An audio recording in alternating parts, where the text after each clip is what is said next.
ভাত রান্নার মতোই সহজ হচ্ছে আজকের এই কাচ্চি বিরিয়ানি রান্না। যেই রেগুলার মশলাগুলো সবসময় আমাদের কিচেনে থাকে ওই মশলাগুলো দিয়েই আজকে এই কাচ্চি বিরিয়ানি রান্নার রেসিপি শেয়ার করেছি। তো এর জন্য হচ্ছে প্রথমে এখানে একটা পাত্রে 2 কাপ বাসমতি চাল নিয়ে নিয়েছি।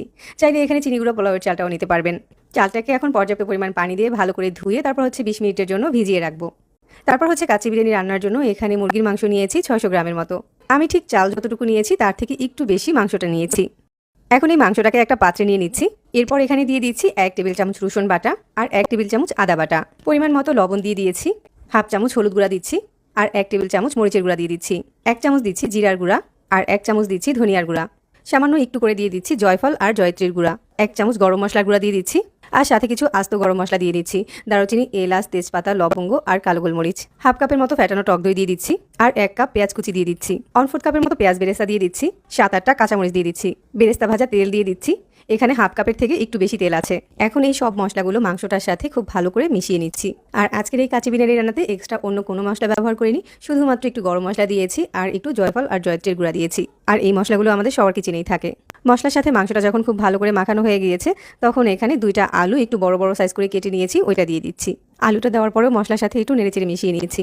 এরপর এখানে 1 কাপ নিয়েছি লিকুইড মিল্ক, এখান থেকে অর্ধেকটা পরিমাণ দিয়ে দিচ্ছি। তারপর হচ্ছে হাত দিয়ে নেড়েচেড়ে এভাবে করে একটু মিশিয়ে দিচ্ছি।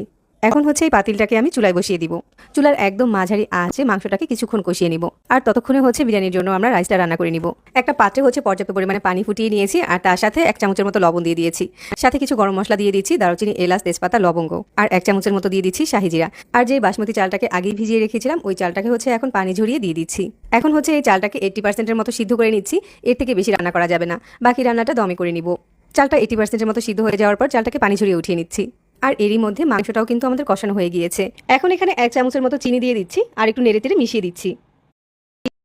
ঝোলটা যখন ঠিক এরকম পর্যায়ে থাকবে তখন এখানে দিয়ে দিচ্ছি 80%-এর মতো সিদ্ধ করে রাখা রাইসগুলো। বাকি যে হাফ কাপ লিকুইড মিল্ক ছিল ওই মিল্কের সাথে 2 টেবিল চামচ ঘি মিশিয়ে নিয়েছি, ওইটা উপর দিয়ে দিচ্ছি। এখানে কোনো রকম পানি দেওয়া যাবে না। 1 চামচের মতো কেওড়া জল দিয়ে দিচ্ছি আর এখন উপর দিয়ে পেঁয়াজ বেরেস্তা দিয়ে দিচ্ছি। 1 চিমটি জর্দার রং পানিতে মিশিয়ে ওইটা উপর দিয়ে দিচ্ছি।